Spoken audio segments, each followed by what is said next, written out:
Hello friend, आज हम आपको नदियों के उद्गम एवं मुहाने के बारे में बताएंगे। जो कि कौन सी नदी कहाँ से उसकी उद्गम हुई है, उसका उद्गम स्थल कौन सा है और उसका मुहाना कौन सा है। तो चलिए शुरू करते हैं। एक पहला, नील नदी का उद्गम स्थल विक्टोरिया झील है, जो कि भूमध्य सागर में इसका मुहाना है। मिसिसिपी जो कि या मिसौरी, जो कि इसका उद्गम स्थल रेड रॉक स्रोत है, और मैक्सिको की खाड़ी में इसका मुहाना है। अमेजन नदी जो कि लैंगो बिग फेरो में इसका उद्गम है, और अटलांटिक महासागर में इसका मुहाना है। यांगसी नदी जो कि तिब्बत का पठार से इसका उद्गम है, और चीन सागर में इसका मुहाना है। ओबे नदी अला अल्टाई पर्वत से इसका उद्गम है, और ओब की खाड़ी में इसका मुहाना है। हांगो हांगो नदी और क्यून लून पर्वत से इसका उद्गम है, और चिहिल की खाड़ी में इसका मुहाना है। कांगो नदी जो जिसका उद्गम लुआइला है, और इसका अटलांटिक महासागर में मुहाना है। बोलगा नदी में का उद्गम असडाइल पठार है। असडाइल पठार है, और कैप्सियन सागर में इसका मुहाना है। इस तरह के वीडियो हम लेके आते रहते हैं, जो कि आपको किसी भी एग्जाम के लेकर के बहुत ही उपयोगी होता है। तो आप हमारे चैनल को सब्सक्राइब कर लीजिए। और ब्रह्मपुत्र नदी का उद्गम स्थल मानसरोवर झील है, और ये बंगाल की खाड़ी में इसका मुहाना है। डेन्यूब नदी जो ब्लैक फॉरेस्ट पर्वत से इसका उद्गम है, और काला सागर में इसका मुहाना है। सतलज नदी इसका मानसरोवर झील से उद्गम है, और चिनाब में इसका मुहाना है। सिंधु नदी मानसरोवर झील से इसका उद्गम है, और अरब सागर में इसका मुहाना है। गंगा नदी जो गंगोत्री हिमनद से इसका उद्गम है, और बंगाल की खाड़ी में इसका मुहाना है। रावी नदी रोहतांग दर्रा से इसका उद्गम है, और चिनाब नदी में इसका मुहाना है। ब्यास नदी रोहतांग दर्रा में इसका उद्गम है, और सतलज नदी में इसका मुहाना है। झेलम नदी शेषनाग झील से इसका उद्गम है, और चिनाब नदी में इसका मुहाना है। यमुना नदी जो यमुनोत्री हिमनद से इसका उद्गम है, और गंगा प्रयाग के पास इसका मुहाना है। चंबल नदी और जिसका जासा पावा पहाड़ी से इसका उद्गम है, और यमुना नदी में इसका मुहाना है। घाघरा नदी जो जिसका मप्तुंग हिमनद से इसका नेपाल में इसका उद्गम है, और गंगा में इसका मुहाना है। कोसी नदी गोसाईनाथ की चोटी से इसका उद्गम है, और गंगा नदी जो जिसमें इसका मुहाना है। गंडक नदी नेपाल में इसका उद्गम है, और गंगा पटना के पास इसका मुहाना है। सोन नदी अमरकंटक की पहाड़ी से उसका उद्गम है, और गंगा में इसका मुहाना है। नर्मदा नदी मानसरोवर झील से इसका उद्गम है, और बंगाल की खाड़ी में इसका मुहाना है। ताप्ती नदी मुल्ताई नगर से इसका उद्गम है, और खंबात की खाड़ी में इसका मुहाना है। महानदी सिहावा में इसका उद्गम है, और बंगाल की खाड़ी में इसका मुहाना है। लूनी नदी इसका नांगा पहाड़ से इसका उद्गम है, और कच्छ की रण में इसका मुहाना है। साबरमती उदयपुर जिला से इसका उद्गम है, और खंबात की खाड़ी में इसका मुहाना है। कावेरी नदी ब्रह्मगिरी पहाड़ी से इसका उद्गम है, और बंगाल की खाड़ी में इसका मुहाना है। अगर जो आपको ये वीडियो आपको अच्छा लग रहा है, तो आप जरूर से जरूर लाइक कर लें।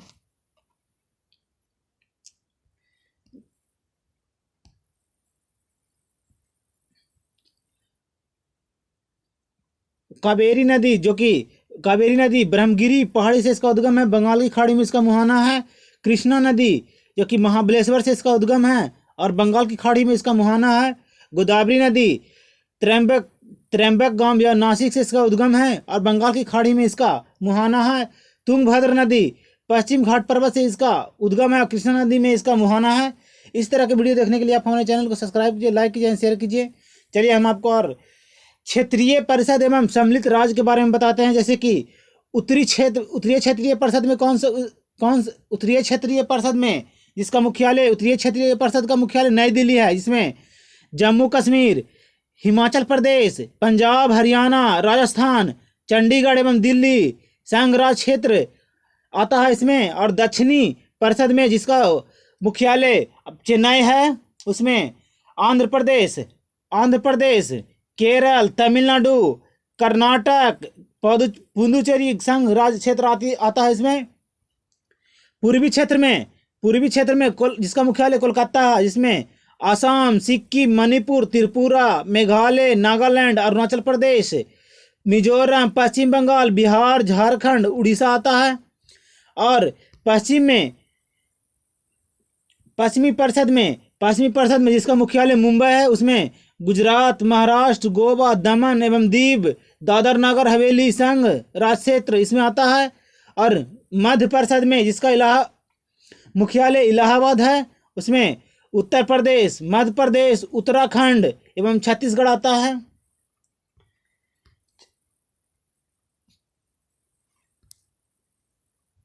भारतीय अर्थव्यवस्था के प्रमुख तथ्य के बारे में बताएंगे, जो कि अल्प विकसित देशों को विश्व की अर्थव्यवस्था की गंदी बस्तियां कहा किसने? प्रोफेसर केयॉर्न क्रॉन्स ने। भारत में सर्वाधिक नगरीकरण वाला राज्य है महाराष्ट्र। सकल घरेलू उत्पादन की दृष्टि से भारतीय अर्थव्यवस्था विश्व में स्थान है 12वां। क्रय शक्ति के आधार पर भारत की अर्थव्यवस्था का विश्व में स्थान है 4था। उपभोक्ता की बचत के सिद्धांत दिया अल्फ्रेड मार्शल ने। उपभोक्ता बचत सिद्धांत दिया अल्फ्रेड मार्शल ने उसका सिद्धांत दिया। और बिग पशु सिद्धांत दिया रॉडन ने। सहकारिता आंदोलन से संबंधित है मर्धा समिति। भारत में निवेश करने वाला प्रमुख देश है संयुक्त राज्य अमेरिका, ब्रिटेन। टैक्स सुधार हेतु सुझाव देने के लिए 1991 में गठित समिति है चिलैया समिति। राष्ट्रीय ग्रामीण विकास संस्था की स्थापना 1977 ईस्वी में की गई थी हैदराबाद में। भारतीय अर्थव्यवस्था की प्राथमिक क्षेत्र में आता है कृषि। भारतीय अर्थव्यवस्था के प्राथमिक क्षेत्र में आता है कृषि। भारतीय अर्थव्यवस्था के द्वितीय क्षेत्र में आता है उद्योग, बिजली एवं निर्माण कार्य। भारतीय अर्थव्यवस्था के तृतीय क्षेत्र में आता है परिवहन, व्यापार, संचार एवं सेवा। मिश्रित अर्थव्यवस्था कहलाता है निजी एवं सार्वजनिक क्षेत्रों का सहभागिता को मिश्रित अर्थव्यवस्था कहते हैं। आइए हम जो कि भारत में जितने भी राष्ट्रीय दल है, उनके राजनीतिक दल के चुनाव चिन्ह क्या क्या है उसके बारे में हम आपको बताते हैं। जैसे कि जो कि सभी एग्जाम में, बहुत एग्जाम में पूछे जाते हैं, जो कि किसी भी स्टेट के एग्जाम होने पे आपको ये जरूर पूछ लिया जाता है कि कौन से पार्टी का चुनाव चिन्ह क्या है। जैसे कि कांग्रेस का पंजा या हाथ कह सकते हैं। भारतीय जनता पार्टी का कमल। मार्क्सवादी कम्युनिस्ट पार्टी का हंसिया, हथौड़ा एवं तारा। भारतीय कम्युनिस्ट पार्टी के हंसिया और बाली, जो कि बहुजन समाज पार्टी के हाथी। असम गण परिषद के हाथी। राष्ट्रवादी कांग्रेस पार्टी के घड़ी। समाजवादी पार्टी एवं तेलुगु देशम के साइकिल। समाजवादी पार्टी एवं तेलुगु देशम पार्टी के साइकिल चुनाव चिन्ह। और समता पार्टी के मशाल। नेशनल कॉन्फ्रेंस का हल। जनता दल यूनाइटेड के तीर। शिवसेना या अकाली दल के तीर कमान। राष्ट्रीय जनता दल के लालटेन। अन्ना मुद्रक मुनेत्र खड्गम। दो कोजी सॉरी यहाँ पे मिट चुका है, जो कि अब ऑल इंडिया फॉरवर्ड ब्लॉक शेर। मुस्लिम लीग की सीढ़ी। हरियाणा विकास पार्टी की लड़का लड़की। इस तरह के आपको क्वेश्चन देखने को मिलेगा। तो आप हमारे चैनल को लाइक कीजिए एंड सब्सक्राइब कीजिए। और चलिए दूसरे बताते हैं प्रमुख स्थान एवं उनके वास्तुकार, जो कि किसी भी एग्जाम के लिए बहुत ही इंपॉर्टेंट क्वेश्चन है, जो कि आपको किसी भी यूपीएससी या स्टेट पीसी या जितने भी स्टेट में एग्जाम होते हैं सभी के लिए उपयोगी है, जो कि आपको देख सकते हैं बहुत प्रमुख स्थान जो क्या है उसका वास्तुकार किसने उसका वास्तुकार था, कौन उसका वास्तुकार था, जैसे कि देख सकते हैं, जैसे कि ताजमहल आगरा का उस्ताद अब्दुल हमीर लाहौरी इसका वास्तुकार था। भुवनेश्वर का कोनिस बर्गर था, कोनिस बर्गर भुवनेश्वर का वास्तुकार कोनिस बर्गर था। संसद भवन नई दिल्ली का सर हॉवर्ड बेकर, कोलकाता नगर का जॉब चरनाक, चंडीगढ़ का ली कार्बुजियर, फतेहपुर सीकरी का बहाउद्दीन, भारत भवन भोपाल में चार्ल्स कोरिया, राष्ट्रपति भवन नई दिल्ली का सर एडवन लुटियस, जयपुर नगर का विद्याधर, नई दिल्ली का सर एडवर्ड लुटियन। इस तरह के आपको वास्तुकार को देखने को मिल जाएगा। अब 20 में प्रमुख जल संधियाँ कौन कौन सा है उसके बारे में हम आपको बताते हैं।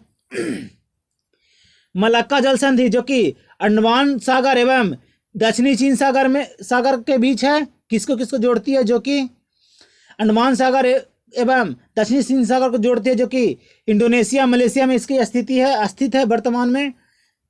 पाक जल संधि जो कि मन्नार की खाड़ी एवं बंगाल की खाड़ी को जोड़ती है, जो कि भारत श्रीलंका के बीच इसकी स्थिति है। लुजोन जल संधि जो कि दक्षिणी चीन एवं फिलीपीन सागर को जोड़ती है, जो कि ताइवान और फिलीपींस के बीच में है। बोरिंग जल संधि जो कि बोरिंग सागर एवं चुक्सी सागर के बीच है, जो कि अलास्का एवं रूस को जोड़ती है, अलास्का एवं रूस में स्थित है। डेविस जल संधि जो कि बेफिन खाड़ी एवं एटलांटिक महासागर को जोड़ती है, ग्रीनलैंड एवं कनाडा में इसकी स्थिति है, ग्रीनलैंड एवं कनाडा में इसकी स्थिति है। डेनमार्क जल संधि जो कि उत्तरी एटलांटिक एवं आर्कटिक महासागर को जोड़ती है और इंग्लैंड एवं फ्रांस में इसकी स्थिति है। डोबर जल संधि जो इंग्लिश चैनल एवं उत्तरी सागर को जोड़ती है और इंग्लैंड एवं फ्रांस में इसका स्थिति है। हडसन जल संधि जो कि हडसन की खाड़ी एवं एटलांटिक महासागर में को जोड़ती है और कनाडा में इसकी स्थिति है।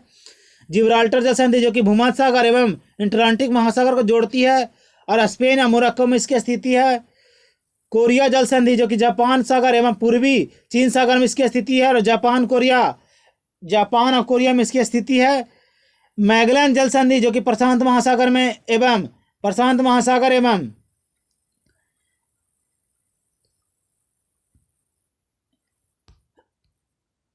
मैगलन जल संधि जो प्रशांत महासागर एवं दक्षिणी अटलांटिक महासागर को जोड़ती है और चिली में इसकी स्थिति है। डैम्पियर जल संधि जो कि प्रशांत महासागर में इसकी स्थिति है, इंडोनेशिया में ये प्रशांत महासागर को जोड़ती है और इंडोनेशिया में स्थित है। फ्लोरिडा जल संधि जो कि मैक्सिको की खाड़ी एवं एटलांटिक महासागर को जोड़ती है और अमेरिका क्यूबा में इसकी स्थिति है। बॉस जल संधि जो कि तस्मान सागर एवं दक्षिणी चीन सागर को जोड़ती है और ऑस्ट्रेलिया में इसकी स्थिति है। मेसीना जल संधि जो कि भूमध्य सागर में स्थित है और इटली और सिसिली में इसकी स्थिति है। कुक जल संधि जो कि दक्षिणी प्रशांत महासागर को जोड़ती है और न्यूजीलैंड में इसकी स्थिति है। पाक जल संधि जो कि बंगाल की खाड़ी एवं अरब सागर, पाक जल संधि जिसको बंगाल की खाड़ी एवं अरब सागर को जोड़ती है और भारत श्रीलंका में इसकी स्थिति है। इसी तरह के क्वेश्चन रिव्यू देखने के लिए आप हमारे चैनल को सब्सक्राइब कीजिए, लाइक कीजिए, शेयर कीजिए। जो कि किसी भी स्टेट के पुलिस हो, किसी भी स्टेट के एएसआई एग्जाम हो, किसी भी स्टेट का एसएससी एग्जाम हो, इस तरह के क्वेश्चन रिव्यू देखने के लिए आप हमारे चैनल को सब्सक्राइब कीजिए। हम मेन क्वेश्चन जो कि किसी भी बुक का जो कि मेन क्वेश्चन होता है, जो कि किसी भी एग्जाम के लिए बहुत ही अच्छा होता है, उसी क्वेश्चन को लेकर हम आते हैं। तो आप हमारे चैनल को सब्सक्राइब कीजिए, लाइक कीजिए, शेयर कीजिए। थैंक यू, धन्यवाद।